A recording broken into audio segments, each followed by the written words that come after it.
Hello everybody, welcome to another review. Today I'm going to be reviewing the brand new album by As Everything Unfolds, Did You Ask to Be Set Free, the band's third record.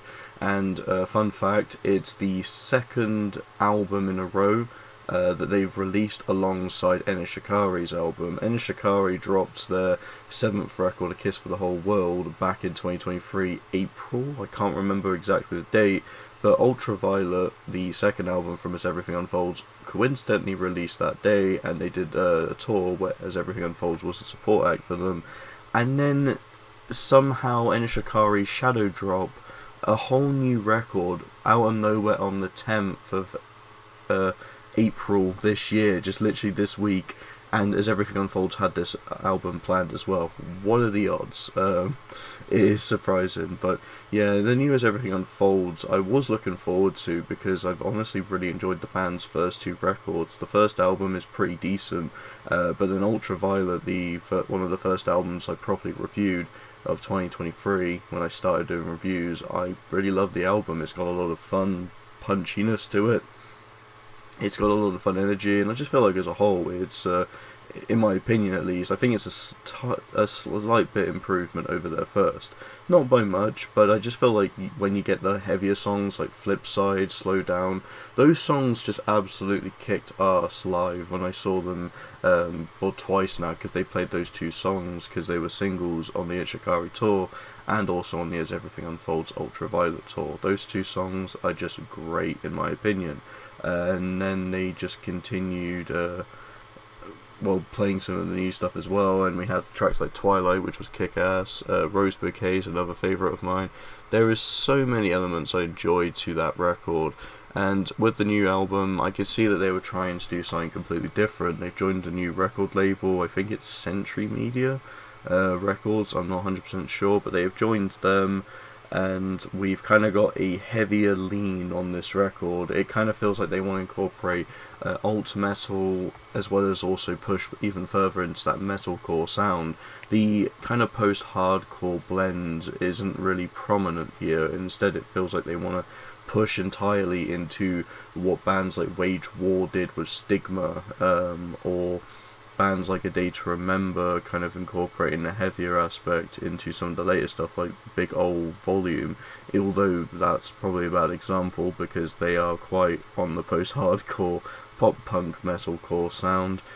Still, they just want to incorporate kind of like a heavier push, like some bands are doing, but they fall kind of flat on it to having a more octane, safer direction of it. It's a heavier sound, it's more metal, but at the same time it just feels like the components that made their sound a lot more distinctive and more enjoyable to me isn't really here. I really enjoyed As Everything Unfolds, even if a lot of people from what I've seen just kind of thought they was more standard. Their music wasn't really anything unique or original, it just kind of was another band doing this sort of sound, and I don't think that's quite fair because I feel like the band members are pretty talented on this. Charlie is a great vocalist, we've had some really good guitars on the first two records. I don't think the bassist has done anything necessarily spectacular, but it's another key staple to it. And then we even had Jamie, the drummer for the first two records, who unfortunately passed away a couple months after the Ultraviolet tour, which is very cathartic and unfortunate, because Jamie was pretty much one of the best musicians of the band, and as well as the fact that it is obviously just not good if you pass away. But Jamie, yeah, his drumming honestly is one of the most solid parts of the band, and it's going to be really weird just hearing a new drummer step in, and that's kind of what we have here. And I don't really think the drumming even matches the kind of better quality we had beforehand. It just kind of feels like it's a fill-in rather than like a core part of their sound, so it's a bit hard to get used to it. And another thing that's hard to get used to is the stylistic change from kind of ditching that post-hardcore metalcore edge to incorporate just kind of more of a sound that would appeal to those on Octane, looking for that kind of hard metal that's not really that heavy and has a lot of melodic aspect, to not make this one feel too, I guess, aggressive, because if you have something too aggressive, Octane won't really want to play it from what I've seen. So I think Stigma Wage War or Self Hell by While She Sleeps, and that's kind of the level of aggression they want to go for here. It's not bad, but the problem is that there's always been so many solid points to the songwriting, especially on Ultraviolet.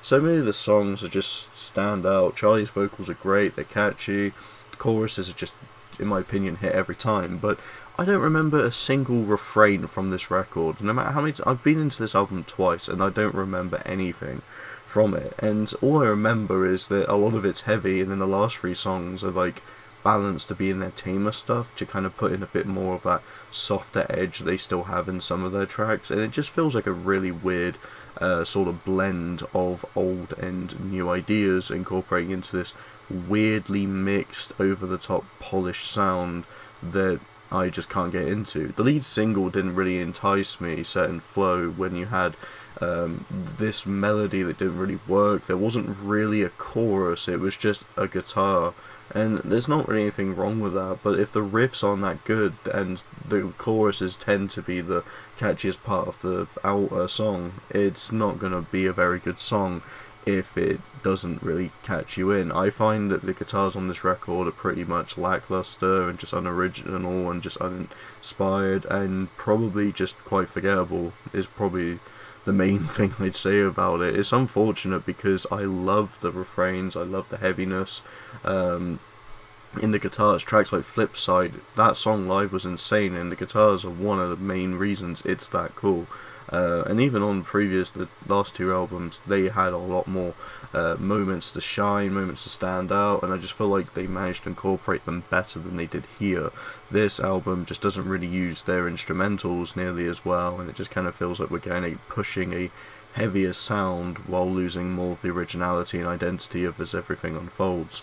The variety is just less than we had beforehand, and I feel like the most we get for Ambitious is having Danny Winterbates from Bury Tomorrow on the track, and while this was going to be my most hyped track, it ended up just feeling like another boring song off the record, because Danny Winterbates isn't really utilised the best here. It just feels like he's put onto this just to kind of add a little bit, and I feel like that's the problem with Danny Winterbates. I love the guy, but every single time he's featured, he's not really on a track that much or really utilised well. I mean, I love Normandy, don't get me wrong, Normandy's one of my favourite bands, but Hourglass only just uses him for the little breakdown, and then that's it. And even then, Philip does all the growling from that song live, so it just feels like Danny Winterbates was just a weird inclusion, either just to kind of incorporate more views or more listens because he's in a bigger band, or just because they wanted to experiment and show how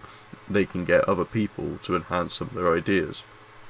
Either way, I just found that it doesn't matter, it's just such a disappointing album. There's just not much to grasp, and while I do think the band members have got talent, and I think Charlie, again, still has some great vocals here, I just don't think we're getting anything that stands out, anything as memorable as we did, and I feel like Did You Ask to Be Set Free was one of those listens that I was expecting to enjoy, and I just didn't. I just found this to be honestly quite a bit disappointing compared to Ultraviolet, which I just gave a pretty good score. This is quite an opposite direction for me. I don't know if I'm just in the minority that just thinks it's not that good, but it is just such a bland album from them, and I was really expecting so much more. Not one song, in my opinion, really felt like it pushed some of the best ideas the band's had, and I just unfortunately have to say it's a 2 out of 5.